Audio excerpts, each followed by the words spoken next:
Amém. Você pode sentar.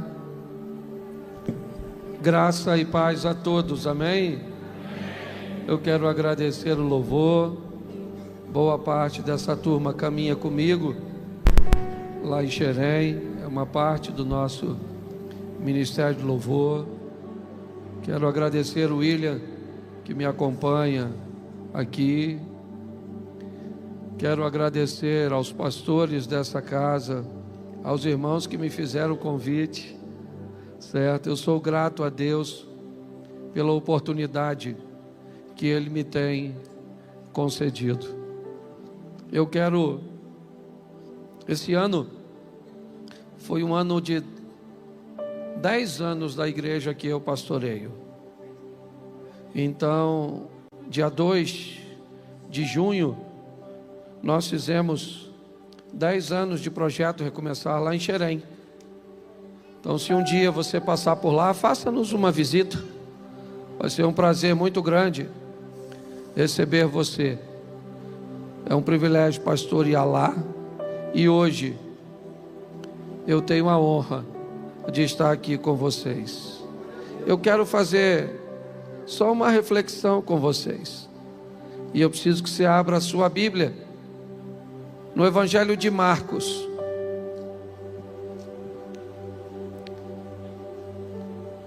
A partir do verso de número 35. Marcos capítulo 4, verso 35. Nós vamos ainda entrar um pouquinho no capítulo 5.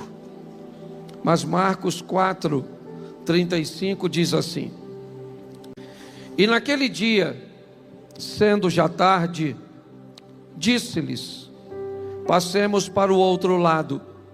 E eles, deixando a multidão, o levavam consigo, assim como estava no barco, e havia também com ele outros barquinhos. E levantou-se um grande temporal de vento, e subiu as ondas por cima do barco, de maneira que já quase se enchia. E ele estava na popa do barco, dormindo sob uma almofada, e despertaram-lhe, dizendo-lhe: Mestre, não se te dá que pereçamos? E ele, despertando, repreendeu o vento e disse ao mar: Cala-te, aquieta-te. E o vento se aquietou, e houve grande bonança. E disse-lhes: Por que estáis tão temerosos? Como não tendes fé? E sentiram um grande temor, e diziam uns aos outros: Mas quem é este, que até o vento e o mar lhe obedecem? Verso 1 do capítulo 5 diz: E chegaram do outro lado do mar, a província dos Gadarenos. E saindo ele do barco, lhe saiu logo ao encontro dos sepulcros um homem com um espírito imundo, o qual tinha sua morada nos sepulcros, e nem ainda com cadeias alguém podia prendê-los. Verso de número 21, ainda do capítulo 5. E passando Jesus outra vez num barco para o outro lado, ajuntou-se a ele uma grande multidão, e ele estava junto do mar. E eis que chegou um dos principais da sinagoga, por nome Jairo. Vendo, prostrou-se aos seus pés e rogava-lhe muito, dizendo: Minha filha está à morte, rogo-te que venhas e lhe impõe as mãos, para que sare e viva. Feche os seus olhos neste momento. Senhor nosso Deus e Pai, em nome de Jesus, eis aqui a Tua palavra. Fala conosco não o que queremos ouvir, fala conosco o que precisamos ouvir. Remova deste ambiente toda distração, toda preocupação com o depois, porque o momento mais importante é o agora. Sabemos que o Senhor está neste lugar, e sabemos que o Senhor jamais reuniu um povo para despedir este povo de mãos vazias. Sabemos que esta igreja está neste lugar para salvar pessoas. e para alimentar as pessoas durante esse processo, até um dia que vamos encontrar com o Senhor. Por isso, ó Deus, usa-me, continua falando conosco, em o nome de Jesus. Você pode dizer amém? Eu quero fazer uma reflexão com vocês sobre essas duas histórias. Primeiro, que pelo pano de fundo dessas histórias nós vamos encontrar famílias. Nós vamos encontrar estruturas familiares sendo atingidas, sendo abaladas, sofrendo. E nós vamos encontrar o mesmo personagem em ambas histórias, agindo de forma sobrenatural. A primeira coisa que nós vamos ver é um homem. Seu nome próprio nós não conhecemos. Me parece que todas as vezes que a Bíblia nos expõe a um ambiente cujo qual um nome próprio não estabelece a evidência, ela tem o propósito de fazer que nesse personagem possa ser introduzido o meu nome, o seu nome, o nome da minha casa, da sua casa, talvez não seguindo o mesmo modelo, o mesmo padrão, mas no que diz respeito à aplicação vai servir muito bem. A história deste homem é a história de uma família destruída por um homem que não consegue mais viver dentro de casa, por um homem que não consegue mais compartilhar a convivência com seus familiares. Ele enfrenta sérios problemas espirituais que o remove não apenas do convívio de seus familiares, mas ele está banido de todo o relacionamento interpessoal. Ele é considerado um louco pela sociedade que ele vive. E ele é um vivo vivendo no meio dos mortos, pois nós lemos que ele vivia entre os sepulcros, gritando e assustando pessoas. Se você olhar nos outros evangelhos, eles relatam que ele andava nu, atacando pessoas, gritando de dia e de noite no meio dos sepulcros. Quando nós olhamos para este homem, jamais imaginamos que ele teria uma casa, uma família, que ele teria alguém que poderia lhe esperar de braços abertos, que gostaria que ele estivesse são, em perfeita saúde, mas ele não estava. Ele estava removido do convívio. Nem sempre as famílias são atacadas por pessoas que vão abandonar seus lares. Muitas pessoas continuam morando no mesmo lar, só não fazem mais parte de um casamento sadio, de uma paternidade sadia, de uma filiação sadia, de um convívio sadio. Muitas pessoas moram na mesma casa, mas não vivem juntas, não são parceiras, não são cúmplices, não são sócias, não são amantes, dependendo do relacionamento com cada uma delas. Se essa história não aparenta ter nada a ver com você, muito cuidado, pois talvez ela só não aparenta porque você não gostaria de enxergar algumas coisas que precisam ser revisadas, revistas. Esta é a história deste homem. Ele está nos sepulcros, nas ruas, longe de sua casa. Às vezes eu me pergunto se ele não atacava pessoas, por que é que não mataram este homem? Já é tarde demais para ele, ele não é mais um garoto, a situação dele não é boa, mas lá está ele, percorrendo as ruas, gritando, atacando os outros, amedrontando pessoas, afastando pessoas de si. O evangelho não cabe nele, certamente, pelo menos na mentalidade de muitos. Mas quando eu leio o verso 35, ele diz: e sendo já tarde, disse-lhe Jesus: vamos para o outro lado. Jesus chama seus discípulos a ir para o lado leste do mar da Galileia, o território de Decápolis, a terra dos gentios.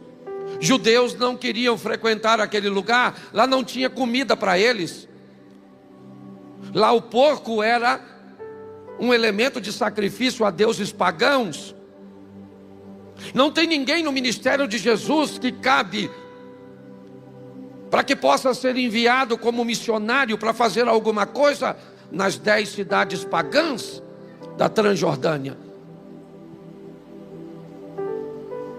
Mas o verso 35 diz, narrado por Marcos: já era tarde quando Jesus disse: vamos do outro lado. Do outro lado fazer o quê? O que tem daquele outro lado?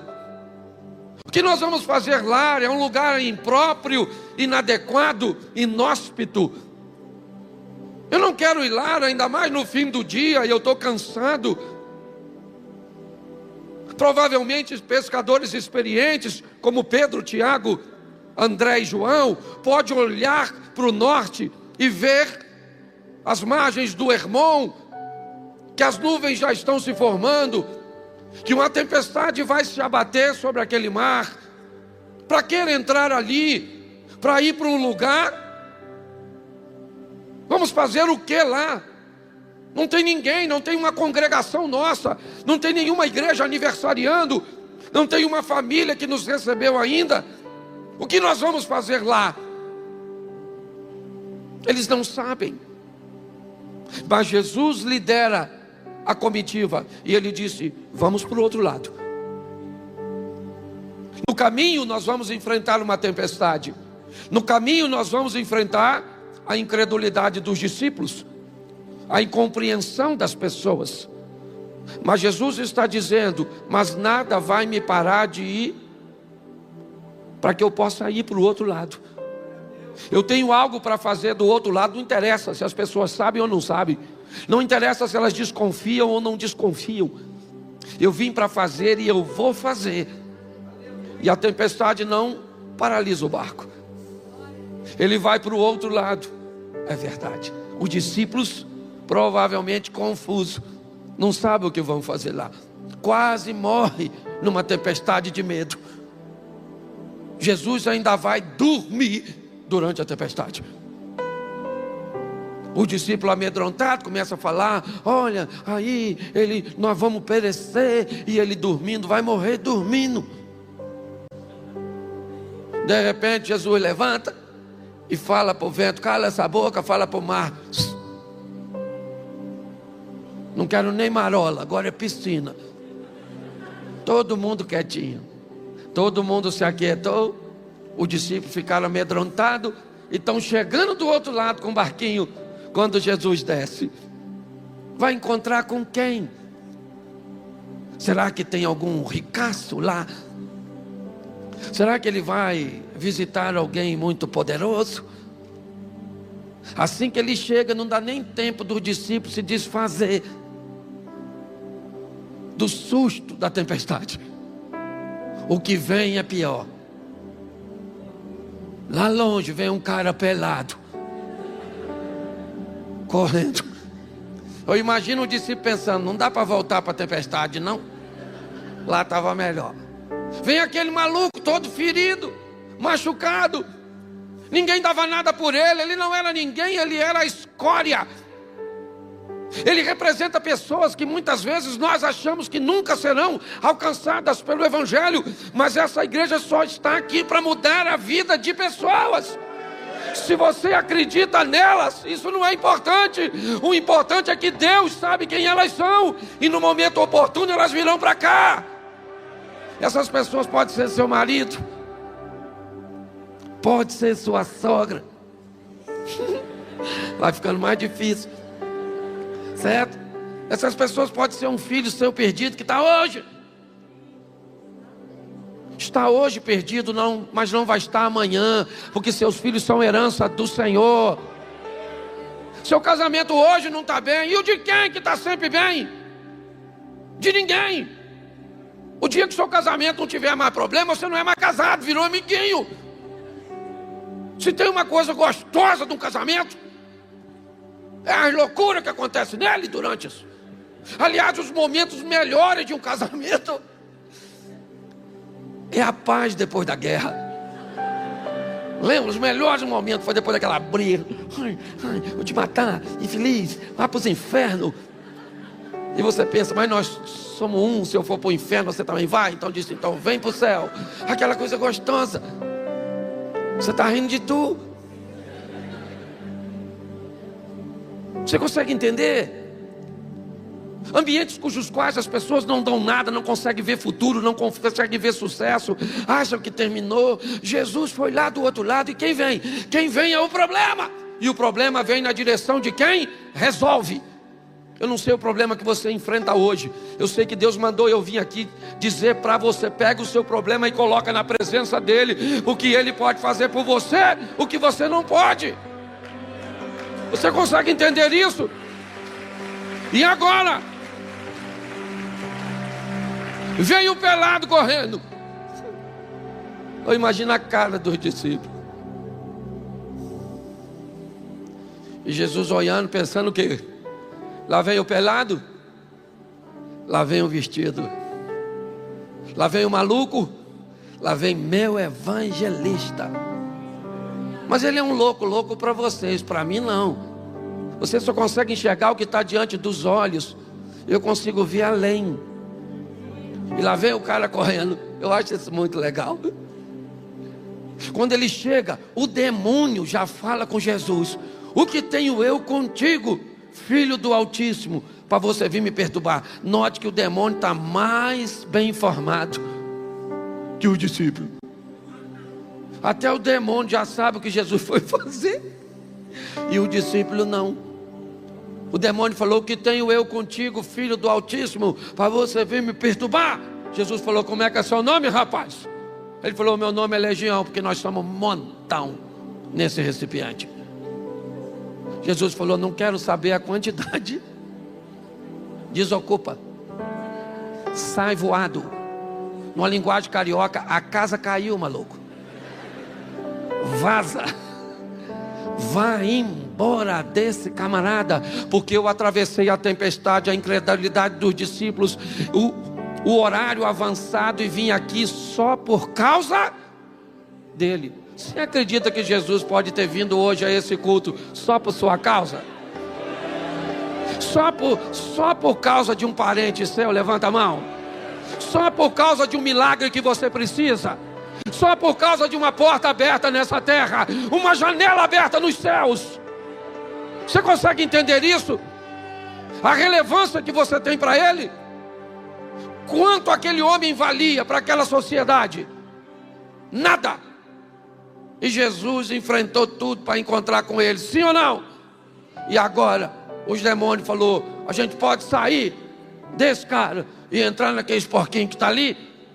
Jesus falou: nos porquinhos pode, é só sair. Os demônios entrou nos porquinhos. Depois você lê, que eu não sou obrigado a ler tudo. E aí jogou os porquinhos num precipício que tinha dentro d'água. O cara tomou um banho, trocou de roupa, e agora Jesus está só conversando com ele.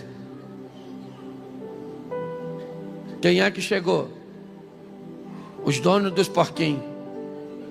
Alguém foi lá avisar que mataram os porquinhos dele. E vem os caras. E alguém deve ter falado: ó, aquele lá era o doido, o que está vestido era o pelado. O outro, eu acho que é mais doido que o doido, porque veio aqui para libertar o maluco, vestiu e já está discipulando. E os porquinhos de vocês, ó, infelizmente, faleceram. Alguém foi lá e falou assim, falou com Jesus: matador de porquinho, você matou nossos porquinhos? Vai embora agora da nossa terra, matador de porquinho. Some daqui. Jesus falou por discípulo: todo mundo no barco, vamos embora, ninguém mais nos quer aqui, vamos embora. Quando ele está saindo, o camarada que fora endemoniado falou com Jesus: Jesus, deixa eu ir com o Senhor, me leva junto contigo. O Senhor mudou a minha vida, o Senhor me deu um norte, me deu sentido, me leva contigo. Jesus falou assim: não, vá para a tua família, cara, vá para a tua casa, vá para os teus, e mostra para ele quão grandes coisas fez o Senhor por você, e como Ele teve misericórdia de você. Eu acho esse texto sensacional. O cara agora, eu imagino, pensa a família dele. Não sei quem ele tinha de família, também não sou obrigado a saber tudo. Olhando ele vindo: será que é fulano? Mas está vestido, está equilibrado. Depois de um encontro com Jesus, nós temos que voltar para casa, mas não podemos voltar da mesma maneira que nos encontramos com Ele. Nossa família tem que ver em nós, a comunidade que nós participamos tem que ver em nós a mudança que Cristo fez. Agora ele volta para casa, sim ou não? Sim ou não? Isso. A terra dos gentios. Agora recebe um missionário, o ex-pelado, o ex-maluco, o ex-esquisito, porque Jesus acreditou. Nunca dê ninguém na sua casa como perdido. Nunca dê ninguém na sua vizinhança como perdido. Saiba de uma coisa: Jesus pode mudar qualquer pessoa, qualquer situação. Ele pode entrar com providência a seu respeito nessa noite. É para isso que a igreja está aqui. A igreja não está aqui para te dar desesperança. Pensa numa igreja que pregasse assim: pastor, pensa se o pastor subisse aqui e falasse assim: olha, gente, estamos vivendo momentos muito difíceis, tendência a piorar. Jesus está voltando às portas. Se prepare para as dores, para perder, tá bom? Se prepare para o sofrimento, para a dor, para o caos. Mas você vai morar no céu. Deixou de ser culto, virou filme de terror. A igreja não está aqui para isso.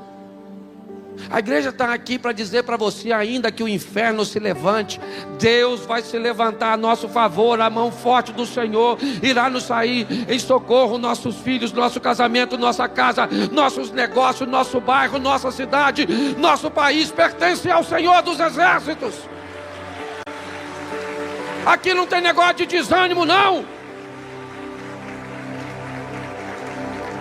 Entendeu? Ainda dá tempo. Marco disse que já era tarde, mas Jesus foi. Agora sabe o que é mais? Grave aí, ó. Fale comigo assim: Marcos 5. Qual o capítulo de Marcos? Versículo 1. Marcos 5. Só para você ler depois em casa. Você tem que conferir o que eu estou falando.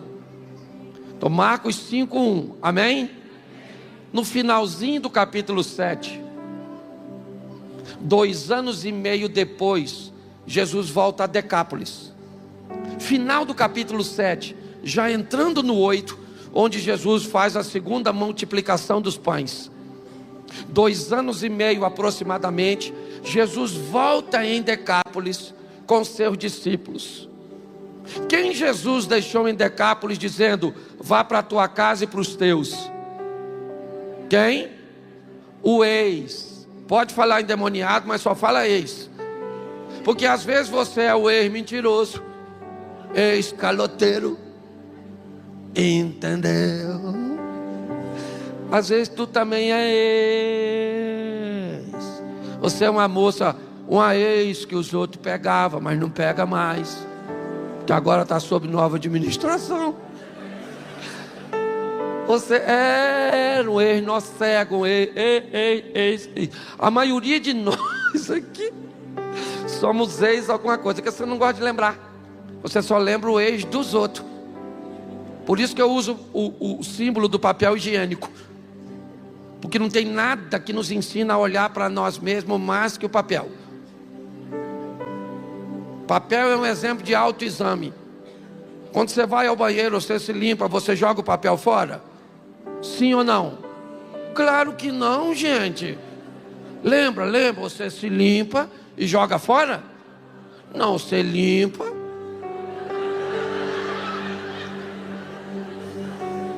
Examina.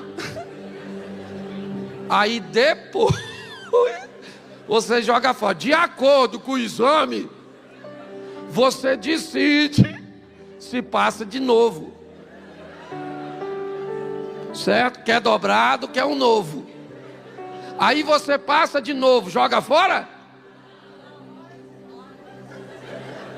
Aí você fala, agora melhorou. Não está 100% não, eu ainda tenho que vasculhar aqui, ó, a ala. Enquanto não sair, limpinho tu não para.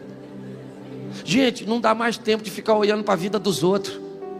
Você está entendendo? Chegou o nosso momento, a nossa hora. Nós vamos viver o incrível, o sensacional, o extraordinário, porque Ele não rompe barreiras para entrar na nossa vida. Ele não vê situações difíceis. É assim que funciona. Ele quebra as barreiras para entrar na nossa vida. No capítulo 8, segunda multiplicação dos pães, Jesus volta em Decápolis. Sabe quantas pessoas tem para ouvi-lo? 4.000 homens, sem falar mulheres e crianças. E quem é que Jesus deixou lá para pregar a palavra durante esses 2 anos e meio? Um ex-endemoniado que ninguém dava nada por ele. Porque Jesus chegou. E quando Ele chega, ninguém pode aprisionar um dos seus. Você crê que vai ver seu marido liberto? Seus pais libertos? Seus filhos libertos? É isso aí. Agora alguém tem que ir para casa levando Jesus, lembra? O ex-endemoniado, os demônios saíram, Jesus entrou e ele voltou para casa sozinho, sim ou não? Ele voltou para casa com? Então você tem que voltar com Jesus. As pessoas vão olhar para você, vão te confundir. Nossa, será que é ela mesmo? Nossa, ela está esquisita, agindo estranho. Ela era nervosa, está mais pacífica. Ele era, nossa, está tão esquisito. Quando Jesus entra, as pessoas ficam com dificuldade de não reconhecer. Eu lembro um tempo atrás, eu moro em Xerém, nasci e moro lá. Então tem muita gente que cresceu comigo, que até hoje não consegue me chamar de pastor. Jogou bola comigo, brincou comigo. E esse dia eu estou atravessando a rua. Do outro lado encontrei um garoto que estudou comigo. Ele falou assim, nossa, Cláudio, você mudou, hein? Falei, mudei? Mudei por quê? Ele falou, não, porque você estava atravessando ali, estava atravessando uma menina saindo da academia e você nem olhou. O cara estava olhando para onde eu estava olhando. E graças a Deus que eu não vi a moça. Porque corri o risco de eu ter visto e ter olhado só para a conferência, né? Que eu me converti, mas sou macho, louvado seja Deus. Até meu lado feminino é lésbica, gosta de mulher. Sai fora, rapaz. Mas o que eu quero que você entenda é que está todo mundo de olho em você. E quando as pessoas olharem para você, sabe o que elas verão? A manifestação do Cristo vivo, a manifestação da palavra de Deus. Posso ouvir um amém da igreja? Crente cheio de Deus. Mas eu também li que Jesus entrou no barco e voltou de novo. E agora vamos para a segunda história. Agora o cara não é um pelado, ele é o chefe da sinagoga. Seu nome é Jairo. Ele é um religioso, um homem de oração. Ele é um dizimista. Ele é um ofertante. Ele é um conhecedor profundo do Velho Testamento. Ele é o líder de uma sinagoga. Mas ser um crente, conhecedor da palavra, cumpridor de suas obrigações, não o deixa imune a problemas. Seria bom se tudo isso nos afastasse ou erradicasse as dores, mas não é assim que funciona. É lógico que uma vida correta diminui as dores, isso é fato. Quanto mais assertivo você se torna, menos dano você enfrenta. Mas Jesus foi claro em dizer que enquanto estivéssemos no mundo, enfrentaríamos aflições. Elas viriam. Quando eu me torno assertivo, elas vêm, mas numa carga bem mais amena, é verdade. Aqueles que cometem erros, aqueles que levam a vida sem observar os princípios, eles sofrem muito mais. Costumam achar que aqueles que sofrem menos têm sorte, mas não é sorte, são decisões. Se a pessoa está na igreja ou não, muitas vezes isso é bem relativo, porque alguém pode estar dentro da igreja quebrando princípios e fora da igreja cumprindo princípios. Dentro da igreja perdendo o mundo, fora da igreja ganhando o mundo, fora da igreja perdendo os céus, dentro da igreja ganhando os céus, dentro da igreja ganhando os céus, dentro da igreja ganhando o mundo, porque não é uma permuta. Eu não preciso, para ganhar o céu, perder o mundo. Eu posso ganhar os céus sem perder o mundo, aplicando os princípios e os valores na minha vida. O Jairo era um homem religioso, mas ele vê sua filha ficar doente. Ela tem apenas 12 anos de idade. Ela não vai bem. As coisas não estão boas para a casa de Jairo. Jairo está vendo sua filha morrer. Ele é o chefe da sinagoga. Provavelmente pediu aos seus amigos, correligionários, os nobres de sua sinagoga, que levasse sua menina em oração ao Jeová Rafá, o Deus que cura. Mas isso não funcionou. Provavelmente ele também deve ter feito uma oferta a Deus para que a sua menina fosse curada, mas ela não foi. Jairo olha para sua menina e vê sua menina morrer, mas não muito longe de Jairo. Aliás, bem mais perto do que você possa imaginar. Se você for hoje a Cafarnaum, a casa da sogra de Pedro, onde Jesus residia, é poucos metros da sinagoga, intitulada Sinagoga cuja qual Jairo pertencia.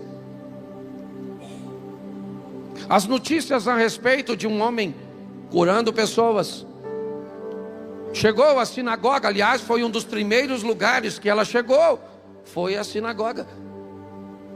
Ele anda curando pessoas, ele anda libertando pessoas. Porém, Jairo tem um problema.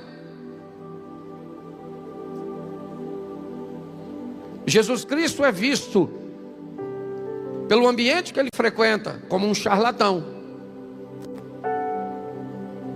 Jesus Cristo é um inimigo da sinagoga.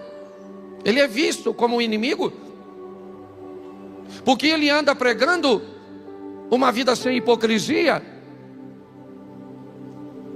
Ele anda pregando algumas coisas que contrariam os interesses dos sacerdotes. E Jairo é um desses. Mas a menina de Jairo está morrendo. Mas não dá para procurar Jesus. Se Jairo procura Jesus, ele perde o prestígio da sinagoga. Se as pessoas descobrem que Jairo se rebaixou como um líder da sinagoga para falar com Jesus de Nazaré, ele vai sofrer grandes retaliações em seu ambiente religioso. Só que o que está em jogo é a vida da filha de Jairo. Então Jairo tem sua filha, seu prestígio. Às vezes você fica entre seu trabalho e as exigências das demandas, das metas, das necessidades e seu casamento. Às vezes você fica diante do ativismo e do cuidado de seus filhos, da presença. É muito mais fácil dar para ele um iPhone do que dar para ele 1 hora de você por semana. É muito mais fácil dar para ele um bom colégio do que dizer eu te amo e abraçá-lo ou abraçá-la. Às vezes é muito melhor botar sua mulher num carrão do que sentar com ela, comer uma pipoca, assistir uma série, jogar o restante da pipoca um no outro e sorrir. É muito mais fácil pagar um bom plano funeral para seu pai, botar para ele uma boa acompanhante, do que tirar um tempo para levá-lo na pracinha, para tomar um sol, para sorrir e brincar e ouvir as mesmas histórias de sempre. A história é a mesma. Jairo precisa decidir se ele quer o prestígio da sinagoga, o respeito das pessoas, o olhar de admiração, ser ovacionado, reconhecido, isso pelos seus colaboradores, pelos seus vizinhos, pelos seus sócios, pelas autoridades da igreja. Isso, vamos vender uma boa aparência para as pessoas. E a nossa casa? A nossa casa está morrendo, a nossa esposa está morrendo, nosso casamento está morrendo, nossos filhos estão morrendo, nossos pais estão morrendo de inanição. Eles têm fome de você. Há uma canção de Padre Zezinho que eu gostava muito de ouvir quando eu era novo. Das muitas coisas do meu tempo de criança, guardo vivo na lembrança o aconchego do meu lar. E tantas vezes vi meu pai chegar cansado, mas aquilo era sagrado. Um por um ele afagava e perguntava quem fizera estrepulia, e mamãe nos defendia, e tudo aos poucos se ajeitava. O sol se punha, a viola alguém trazia, todo mundo então queria ver papai cantar com a gente. Desafinado, meio rouco e voz cansada, ele cantava 1000 toadas, seu olhar num sol poente. Correu o tempo e hoje eu vejo a maravilha de se ter uma família, quanto tantos não a tem. Há tantos filhos que, bem mais do que um palácio, gostariam de um abraço e do carinho entre os seus pais. Se os pais amassem, o divórcio não viria. Chame a isto de utopia, eu a isso chamo paz. Pessoas morrendo em meio a edredons luxuosos, lençóis de 1000 fios, geladeiras, freezers, micro-ondas, séries. É isso. É meu cargo na sinagoga, ou minha filha viva. Eu acho que não vai dar para ter os dois.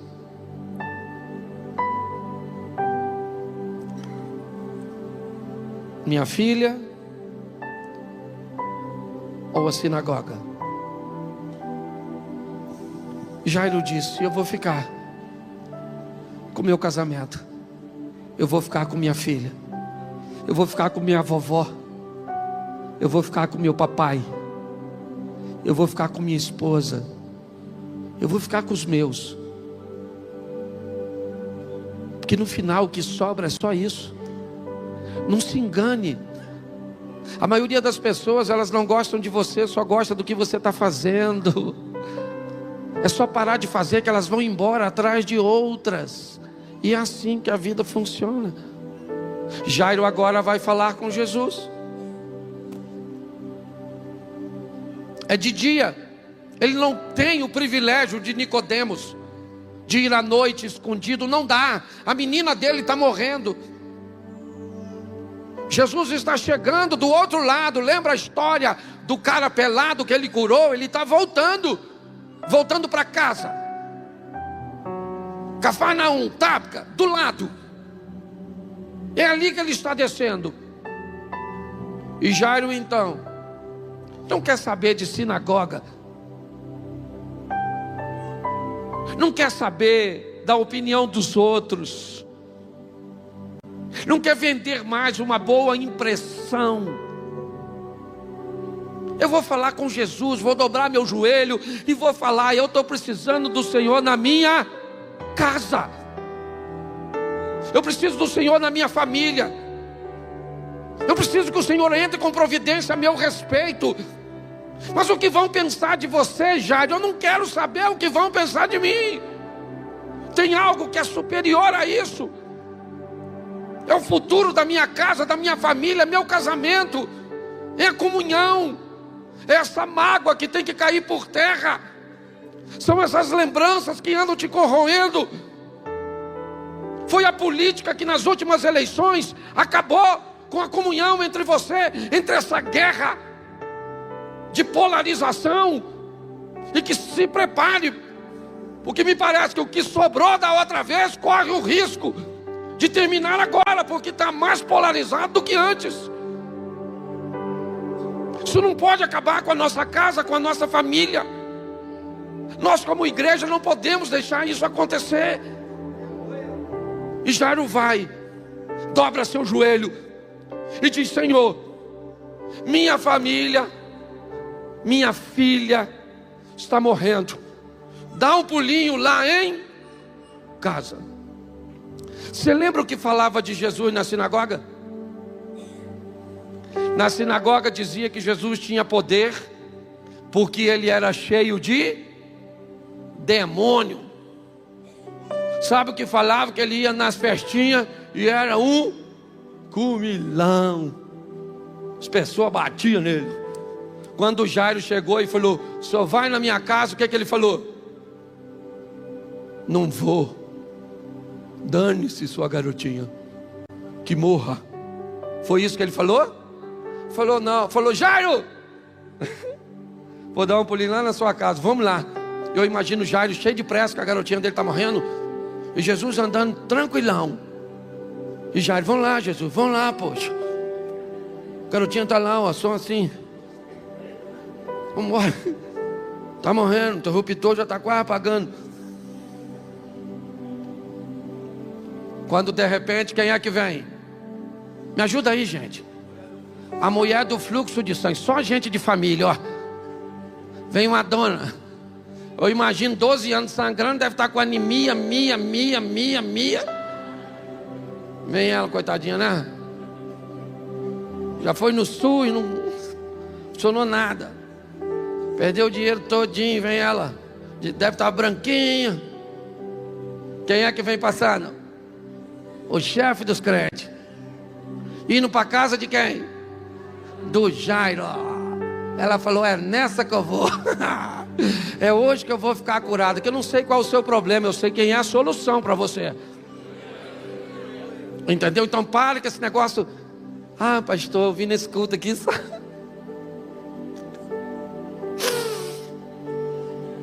Mas para mim não tem mais jeito não. Então você veio no lugar errado. A igreja está fazendo 11 anos. Na festa de 11 anos, quem ganha presente é você. Ele vai te presentear com um milagre. Você pode ter certeza disso. Então para com essa palhaçada. Detesto isso. Esse dia a mulher falou comigo: pastor, homem nenhum presta. Pastor, não quero mais saber de homem, sabe? Homem nenhum presta. Eu falei: nossa, a senhora está rodada, hein? Já provou os homens. Até eu olhei para ela e pensei, será que já peguei e não lembro? Homem nenhum presta. O que ela está me descrevendo é a dor de tentativas ruins. Cuidado, você pode estar rindo de tudo. Volta aqui para o texto, foi só para dar uma alegradinha em você. Olha só, olha agora. Ela foi lá e tocou em Jesus, sim ou não? Ela ficou curada, sim ou não? E ela foi embora para casa? Sim ou não? Foi curada e foi embora para casa dela. Agora tomar um banho, tirar aquela roupa, aquela coisa toda, passar pela purificação, porque ela estava sangrando, e voltar para o convívio de sua família, sim ou não? O ex-endemoniado já está vivendo com a família, sim ou não?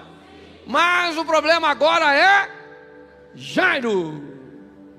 Quando a garotinha, quando a mulher está saindo para ir embora, curadinha, quem é que chega? Uns caras da casa do Jairo. Falou, Jairo, ô Jairo, garotinha, ó.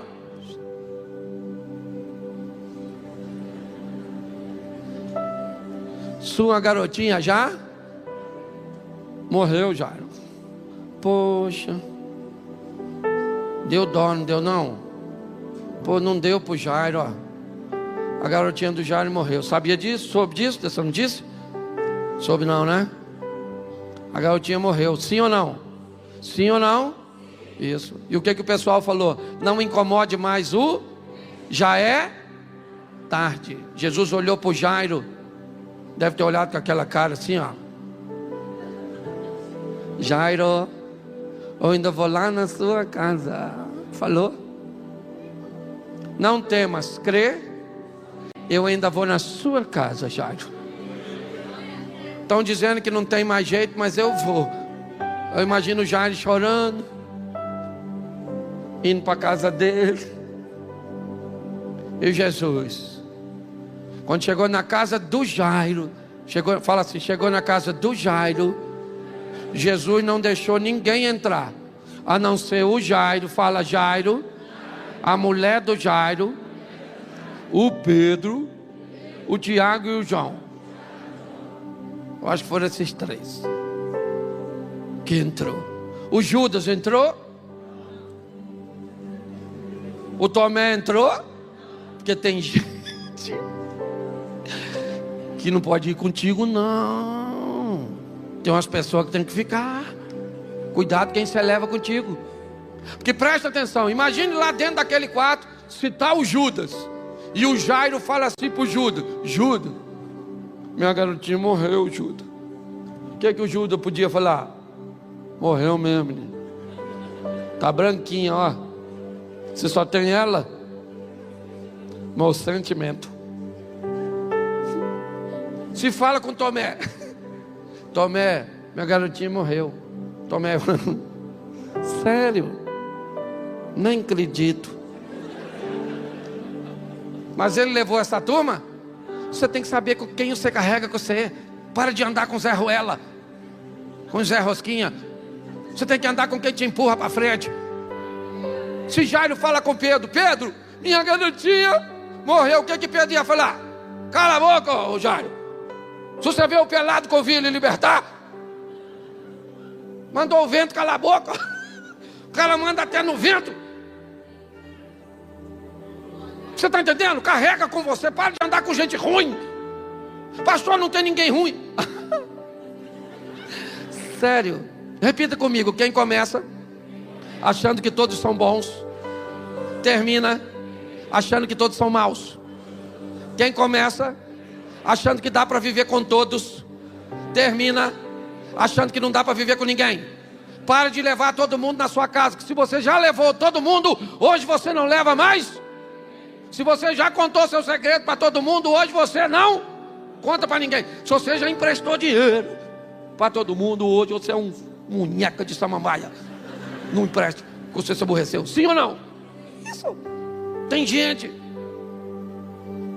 Agora está lá a turma de Jesus e a menina está morta, sim ou não? Sim ou não? É isso aí, está mortinha. Jesus chegou atrasado.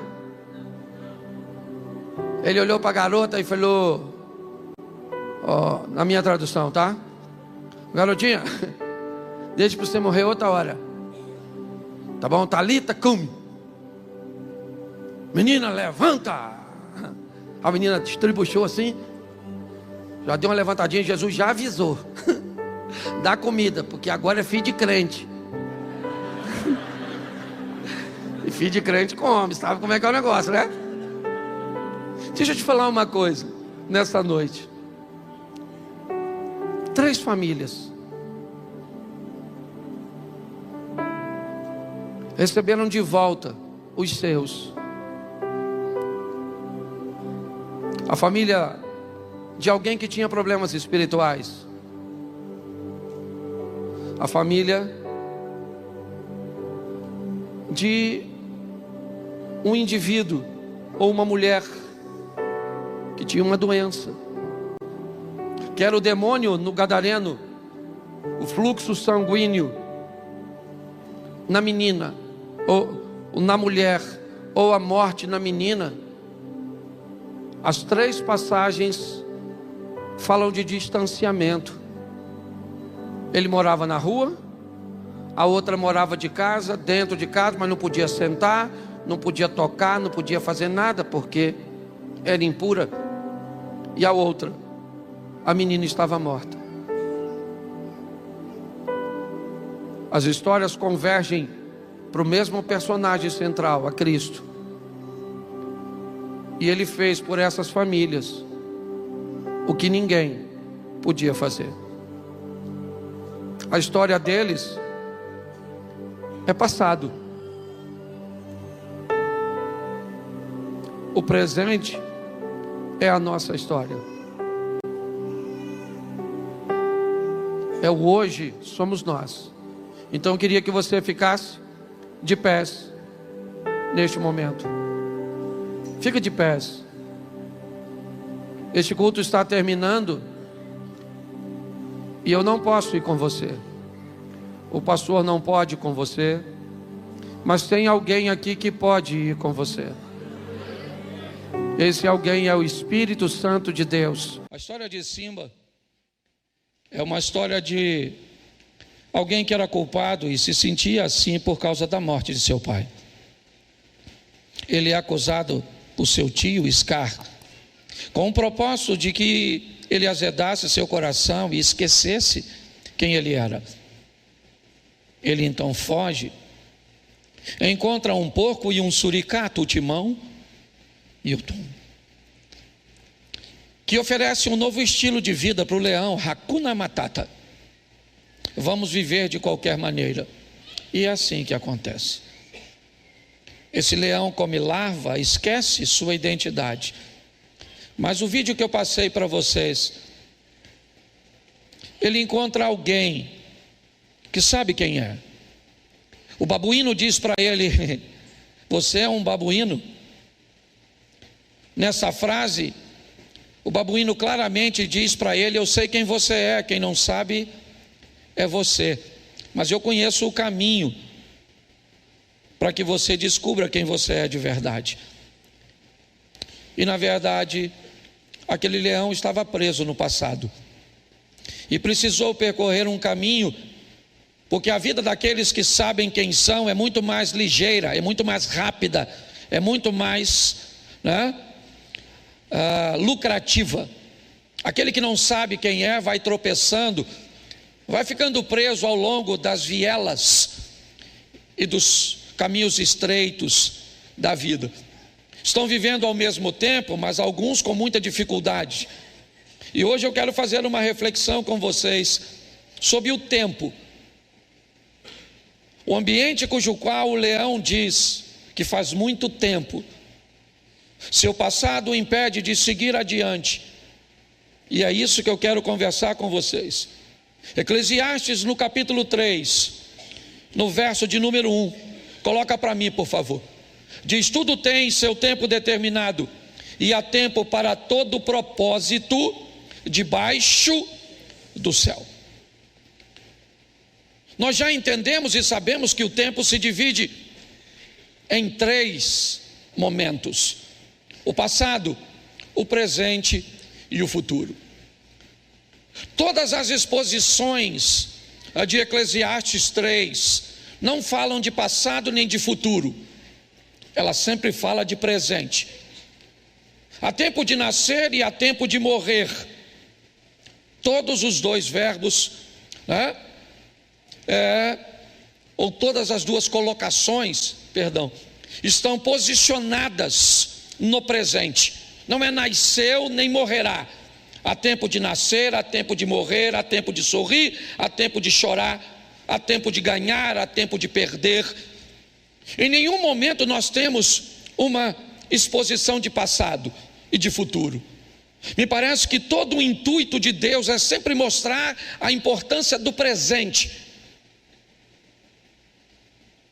porque os dois tempos, eles nos impedem de fazer qualquer coisa.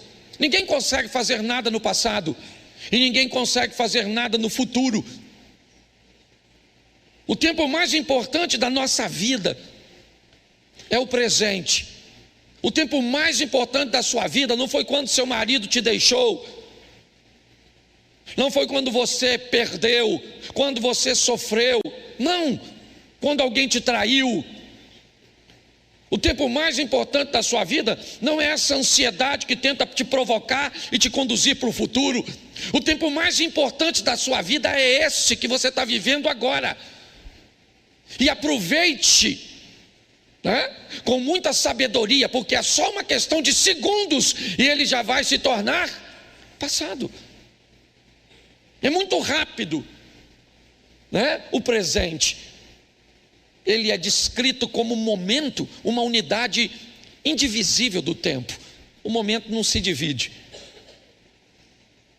Mas quando nós olhamos para isso, coloca para mim Apocalipse capítulo 19, ou capítulo 1, verso 19.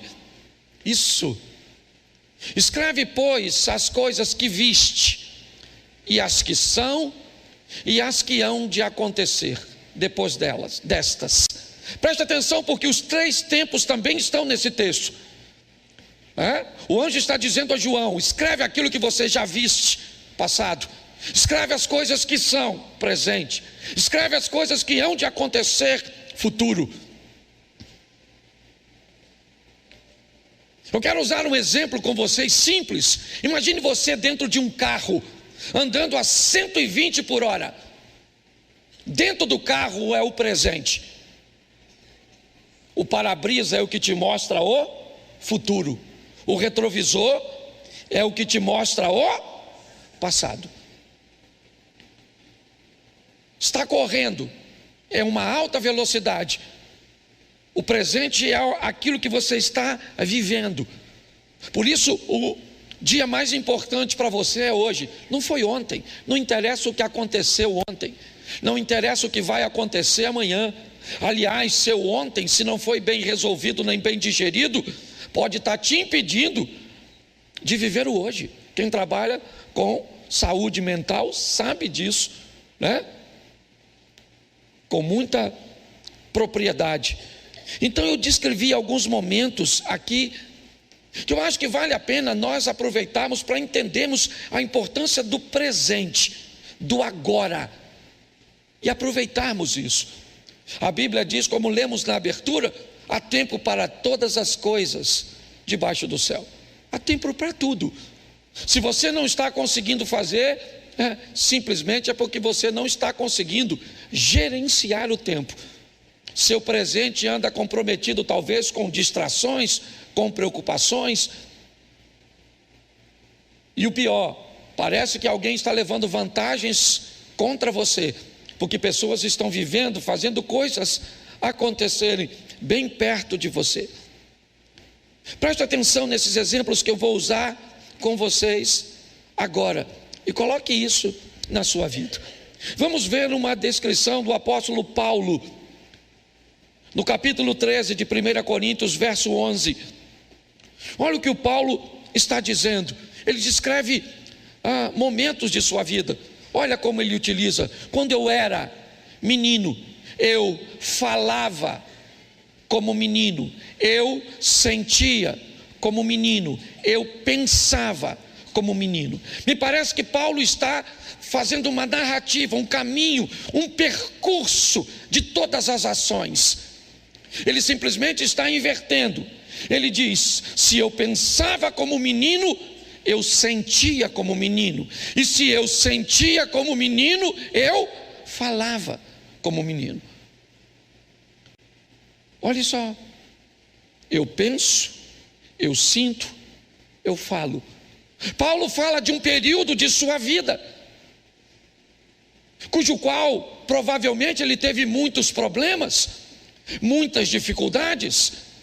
Mas que período é este da vida do apóstolo Paulo? O passado.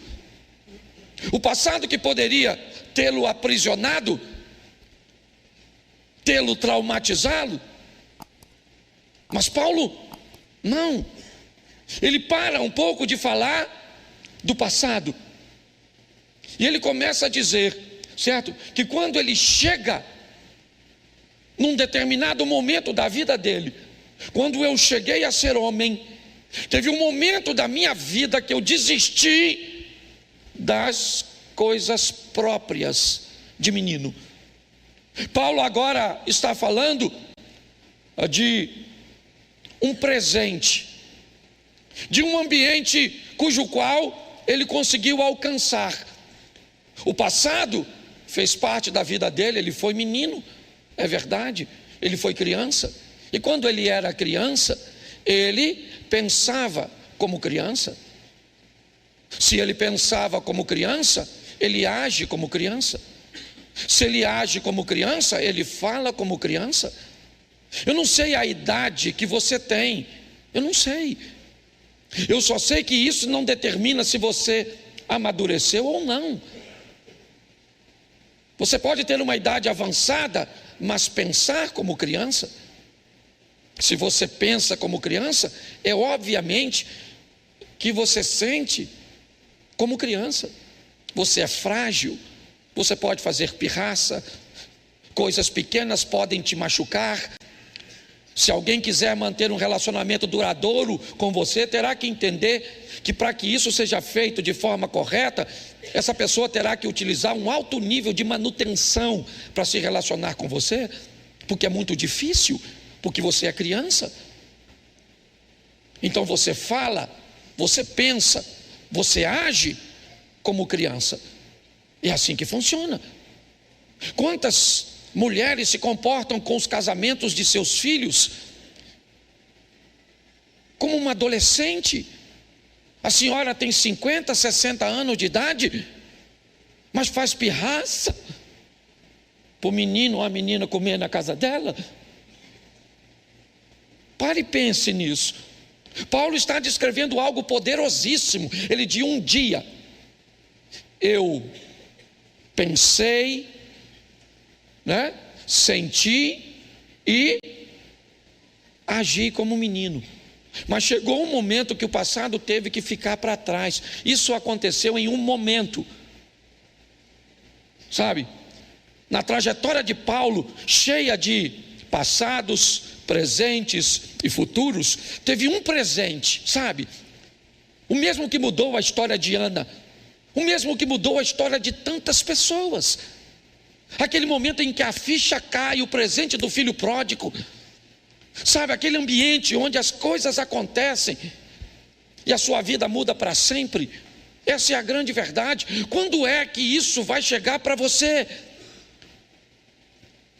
Quando é que isso vai fazer parte da sua vida? Você vai ser alguém que encontrou sua identidade e vai facilitar o caminho. Note o macaquinho dizendo: Simba, siga-me, eu sei o caminho. Ele tem que esperar o leão, porque como ele sabe o caminho, ele já sabe quem é, ele vai com muita facilidade. Lembra de Alice no País das Maravilhas? Que para quem não sabe para onde vai, qualquer caminho serve. As pessoas estão muito atrapalhadas, divididas, não reconhecendo o tempo, não sabe nada, para onde vir, quando ir, como ir. Paulo teve um passado desafiador, sim, ele descreve isso, e se você conhece a história dele, sabe que seu futuro não tem quase nada a ver com o seu passado, mas o que levou Paulo para um futuro, né, desse que ele obteve, foi algum momento no presente, no agora dele, que fez com que ele mudasse de postura. O segundo exemplo que eu quero usar com você está em 1 Samuel, capítulo de número 17. Bota para mim, por favor, o versículo 32 primeiro. 17:32. Primeiro livro do profeta Samuel. E disse Davi: não desfaleça o coração de ninguém por causa dele. Davi está usando uma frase para o momento, para o agora.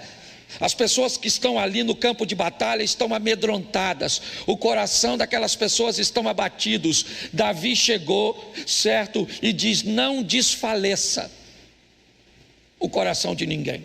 A frase é para um presente e ele não é bom. Tem um inimigo forte e poderoso, campeão. É ele que está de pé. O coração das pessoas não está legal. Por quê? Porque elas não sabem quem são. Sequer são capazes de lembrar da circuncisão, da aliança, da proposta e a promessa que Deus tinha feito com eles. Estão todos amedrontados.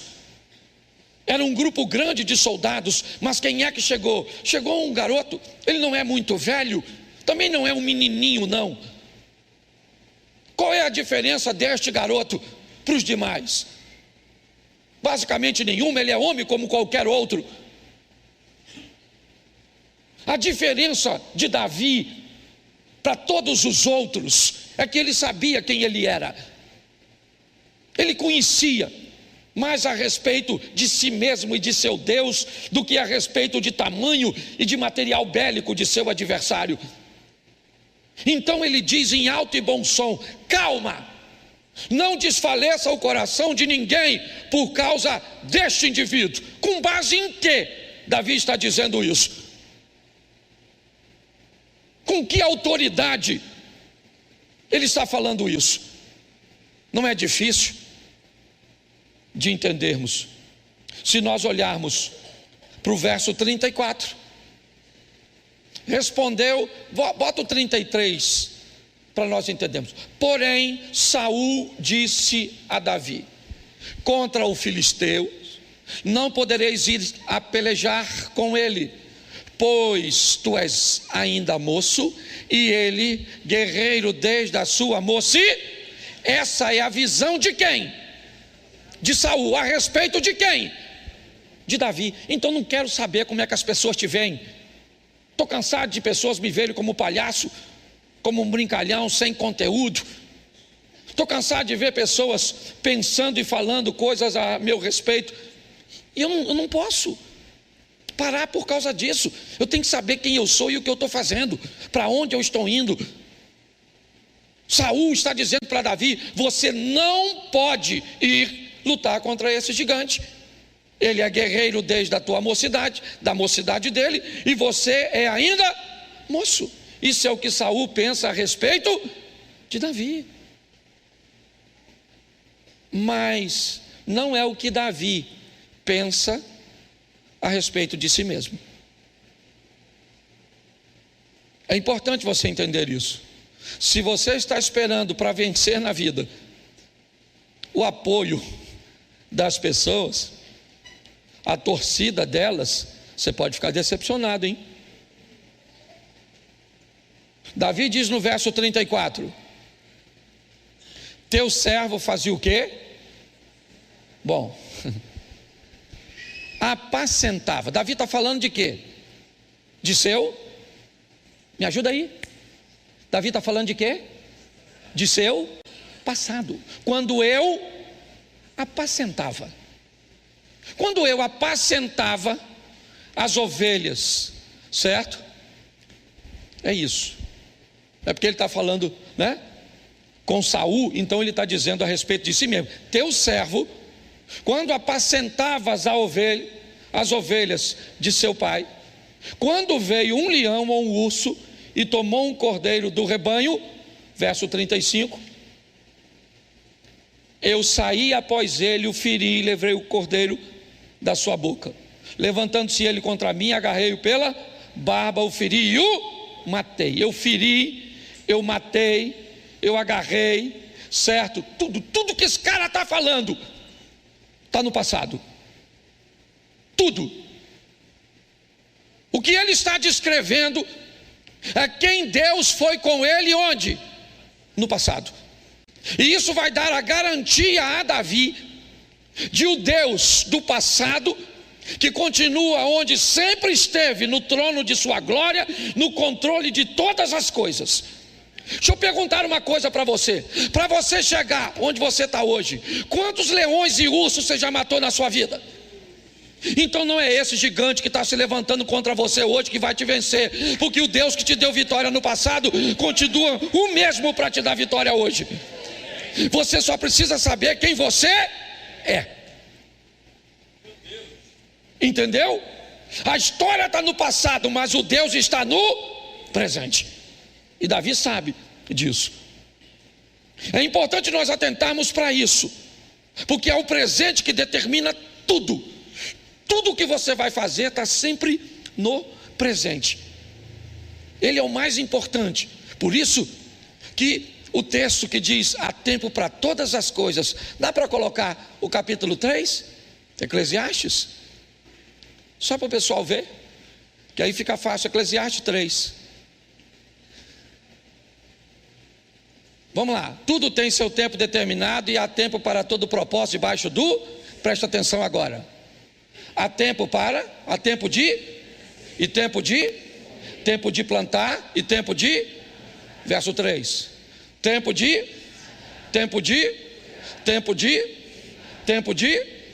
Vamos lá. Tempo de... Isso aí, presta atenção. Você não vê nada de passado nem de futuro. Tudo é tratado no presente. Tudo é tratado no presente. O que passou você tem que aprender ou aproveitá-lo, certo? Ou reciclá-lo. É assim que funciona. Tudo que é bom aproveite, tudo que é ruim recicle. Dê um novo significado. Entendeu? Eu não sei o que te fizeram. Eu sei de uma coisa: seu passado é bom, então tá jóia. É ruim, você vai ter que aprender a trabalhar esse passado. Te aconteceu? Tem coisas que é fácil, ela é orgânica, ela apodrece, ela digere, ela some, tá? Saia daqui comendo um cachorro quente envolto num saquinho plástico, no meio do caminho você ficou cheio. Então você pega o restinho do cachorro quente, enrola e joga numa lata de lixo. Amanhã, né, o lixeiro passa e leva para o aterro sanitário. Daqui a 5, 7 dias tem pão, tem salsicha, tem molho, tem ketchup, tem saquinho, tem. Entendeu? Tem coisas que vão embora, saem, mas tem coisas que não. Você vai ter que ressignificar. Você que vai ter que dar um novo sentido. Não interessa, senão isso vai te impedir de alcançar seu futuro. Na história do leão, ele está comendo larva, bicho, catando embaixo de pedra. Sabe por quê? Porque ele encontrou 2 caras na caminhada dele, um porco e um suricato, que com medo de ser comida do leão, convenceu o leão de que ele não era leão. Está assim de filho de Deus, ó, convencido que não é, sofrendo que só um doido. Vai morar no céu, mas vai ser uma vergonha a vida que vão levar aqui. Então descubra o mais rápido quem você é. Você é filho de Deus. Você é uma filha de Deus. Você não é qualquer coisa não. Ou então, cima que é, e também não estou aqui para ficar conversando. Você é. Se você acha que não é, lasque-se. Vamos usar o último texto. É brincadeira, viu? Eu falo assim, tem gente que acha que é sério, não lasca não. Volta aqui que a gente vai continuar pregando, não é? Você é filha, aí você vai falar: não sou sobrinha. Você é filha, não, eu sou enteada. Aí a gente vai ensinando você, se um dia você levanta: sou filho mesmo. Isso, louvado seja Deus. Tá certo? Vamos lá, Mateus 25, 1. Então o reino dos céus será semelhante a 10 virgens, que tomando as suas lâmpadas, saíram ao encontro do verso 2: 5 dentre elas eram, eu não sei porque bota essas palavras difíceis, nécias, certo? 5 era doida, tá certo? Posso usar, não posso? 5 doida, despercebida, largada, entendeu? E 5 era maneira, gente boa, prudente. Bom, preste atenção aqui que nós temos quantas virgens? Isso era outro tempo, tá certo? É outro tempo isso aqui, tá certo? É o tempo da Bíblia. Então tem 10 virgens, 5 era doida e 5 era, sim ou não? Isso. Porém, quantas saíram? Quantas saíram? 5 ou 10? Só 10. Está lá, é só ler lá. É porque trocou, né? Bota o outro, 1. Saíram a encontrar-se com as 10 saíram, sim ou não? Sim. E quando saíram passado, presente e futuro? Me ajuda aí, gente, o tempo aí. Saíram é passado? Então saíram passado, tá bom, Então saíram. Então quando elas saíram, elas já eram prudentes. Quando elas saíram, as outras 5 já eram doidona. Quando olha como é que o passado é problemático. Quando elas já saíram perturbadas. Entendeu? Então, quantas estão indo para o seu futuro? Quantas? 10. As 10 estão indo. Mas 5 estão indo de forma prudente e 5 estão indo de forma louca, mas as 10 estão vivendo. Quantas querem encontrar com o noivo? Quantas querem casar? Quantas querem entrar no reino de Deus?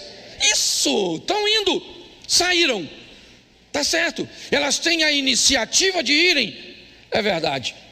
Mas o texto já diz, assim que saiu, 5 eram prudentes, 5 eram. Quem é que sabe que ela é prudente ou louca? A vida. A vida já sabe.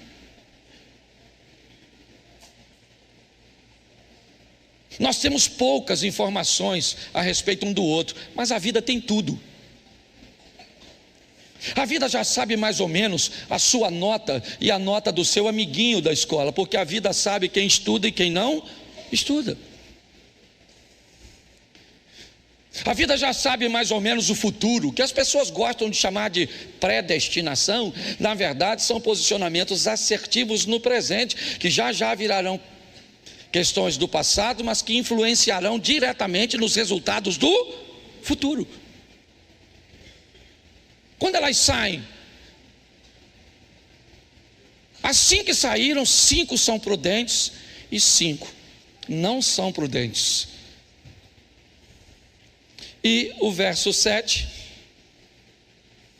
então se levantaram todas aquelas virgens e prepararam as suas lâmpadas.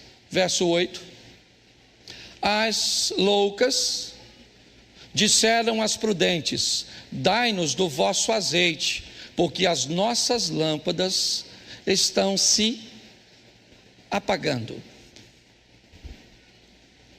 Vamos lá? Mas as prudentes responderam, continuam prudentes, elas saíram prudentes e não perderam a prudência ao longo da caminhada, ok? As loucas saem loucas e permanecem loucas. O que elas estão dizendo é para as prudentes: nos dê um pouco do seu azeite. Mas as prudentes responderam: não, para que não nos falte a nós, nem a vós outras. Preste atenção. Essa é uma descrição do que está acontecendo. Que momento elas estão vivendo? Um momento em que alguém gritou que o noivo está, mas ele ainda não está no alcance das vistas. Se as prudentes estivessem olhando o noivo e ele já estivesse pertinho, vocês acham que ela dividiria o azeite?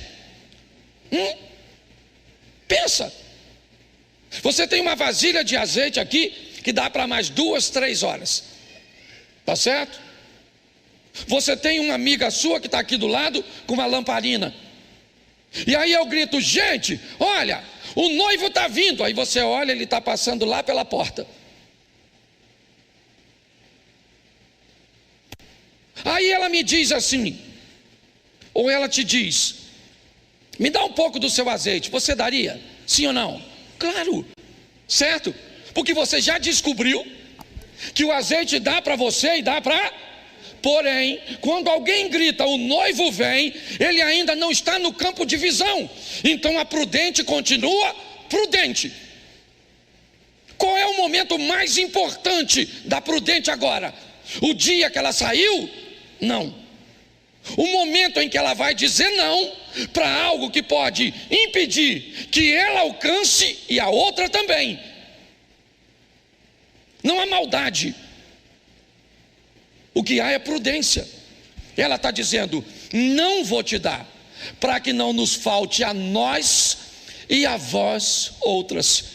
E diante aos que vendem e comprai-o.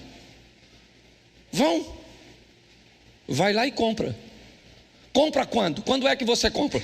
As pessoas dizem assim: pastor, amanhã eu vou comprar um telefone. Não vai. Você não vai comprar, ninguém compra amanhã. Você só compra hoje. Você vai comprar amanhã? Então compra agora que eu quero ver.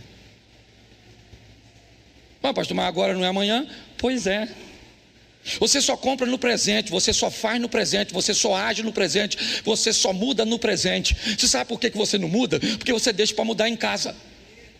Você tem que mudar aqui agora. Ah, pastor, porque eu vou parar de fumar. Não, você para de fumar agora. Pastor, você não vai parar. Não, você não vai jogar isso para o futuro, não. Você vai parar agora, você vai começar agora. Você vai ser feliz agora, seu casamento vai mudar agora, a cura vai acontecer agora. É agora, não é depois. Porque o tempo é mais importante. Por isso que nunca acontece, porque está sempre sendo jogado para um futuro que nunca chega, porque nunca consegue virar presente. Preste atenção nesse texto. Ó, vai comprá-lo. Saindo elas para comprar, quem foi que chegou? O noivo. O noivo chegou.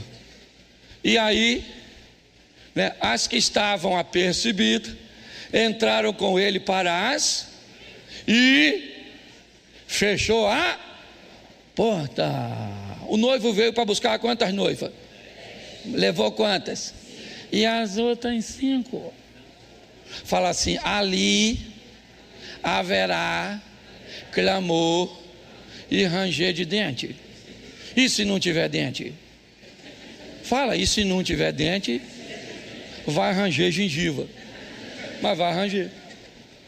A porta fechou-se a porta. Olha o que diz o 11. Mais tarde chegaram chegou. Olha, dizem que antes tarde do que? Vai nessa, clamando: Senhor, Senhor, abre-nos ao que falou. Mas ele respondeu o quê? Eu não sei quem vocês, mas quem elas eram? As noivas. O noivo falou que não conhecia a noiva. Isso vai dar um B.O. Vou te falar. Porque é para todos nós ir para o céu, sim ou não? Mas tem um pessoal que não vai não. Ó, vai ficar do lado de fora. Ó. Pensa. Quem vai ficar do lado de fora, levanta a mão. Ah, vocês estão prestando atenção. Esse dia eu estava num culto, falei: quem quer vai para o inferno? Diz amém. Menino, lotou 2 ônibus. Falei: nossa, o diabo tá bem. Então preste atenção aqui que eu quero fechar com vocês. É importante você entender o momento mais importante da sua vida. Ele é o agora. Porque é agora que você vai deixar bases para um novo presente. Me permita tratar assim.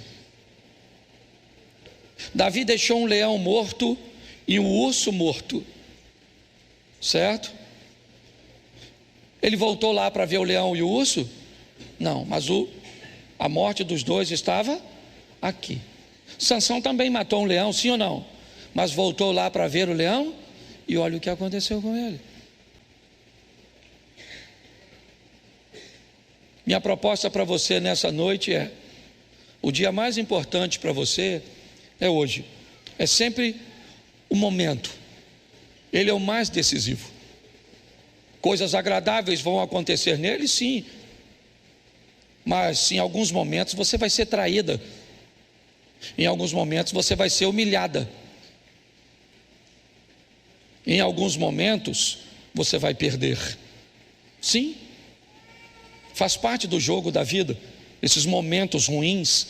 Mas fique tranquilo, porque é só uma questão de horas ou dias, e eles vão virar passado. O importante é o que você vai fazer com o seu passado. Eu fecho aqui. Um dia, durante uma festividade, algo de muito ruim acontece com um grande homem de Deus chamado João Batista. João foi um dos homens mais bem-sucedidos no Novo Testamento, do que diz respeito à visibilidade. João foi o primeiro profeta do Novo Testamento, um homem que reunia multidões em torno de si, sem som, microfone, luz, cadeira, água, banheiro, comida, ministério infantil. João não tinha nada disso, era ele e a palavra de Deus. Uma multidão ia vê-lo. Ele foi chamado para pregar no deserto. Para pregar onde? Para pregar onde? Enquanto ele pregou no deserto, ele foi uma bênção, sim ou não? Um belo dia, o João resolveu deixar o deserto e pregar no palácio. Foi lá. A mulher do Filipe, um dos tetrarcas, irmão de Herodes, era Herodias. Herodias largou o Filipe. Olha como fofocada. E Herodes começou a pegar a Herodias. Olha, aliás, se você gosta de fofoca, vai ler a Bíblia. Eu já falei isso aqui. Pensa num livro para falar da vida dos outros. Então Herodes estava pegando quem? Fala aí que eu quero que você saia daqui com essa fofoca aqui, ó. Fala assim, Herodias. Ó, Herodias era esposa do Filipe. Largou o Filipe para ficar com Herodes. E quem é que apareceu para denunciar? O João Batista. Foi lá e falou na frente de todo mundo: adúltera! Menino, Herodias ficou uma fera. Sim ou não? João vai morrer? Precisava morrer naquela ocasião? Não, mas ele foi profetizar no lugar errado. Vai fazer as coisas onde Deus não te mandou, ou sem cabeça. Cuidado. Deus mandou você fazer no lugar, faz onde Ele te mandou. Certo? Por quê? Isso contaminou o passado de quem? Da Herodias. Herodias só ficava. Quando você fica com ódio dos outros, sabe onde a pessoa vai morar? Dentro de tu. Você come pensando nela. Sabe aquela música sertanejo? Pensa em mim, chore por mim, liga para mim. Eu acho que foi composta pensando no magoado. Herodias está pensando: matar o João, matar o miserável de João, matar o miserável de João. No dia do aniversário do Herodes, era aniversário de quem? A filha de Herodias, Salomé, uma garotinha maneira, foi lá e dançou para o Herodes. Durante o aniversário, Herodes já tinha chapado o coco, tinha tomado todas o Herodes. Herodes falou: shh, a garotinha dança bem. Aí, garotinha, te dou até metade do meu reino. Herodes era rico pra caramba. O que Herodias pode receber agora através de Salomé? A metade do? Isso. Ela queria metade do reino? Ela queria a cabeça do João. Quando você fica preso no passado, o futuro pode oferecer coisas maravilhosas, mas você troca por uma vingança. Quem fez mal a você e te tornou mal, não é seu inimigo, ele é seu discipulador. Quando alguém fez tanto mal para você que te tornou mal, ele virou seu mestre. Ele conseguiu te transformar em alguém mal também. Aprenda a diluir esse passado. Eu não gosto muito do meu. Não. Tem muita coisa nele que, se eu pudesse, eu apagaria. Porém, eu não posso apagar. Tem muita coisa nele que me ajuda a viver o futuro. Mas, na verdade, o que mais importa é o presente.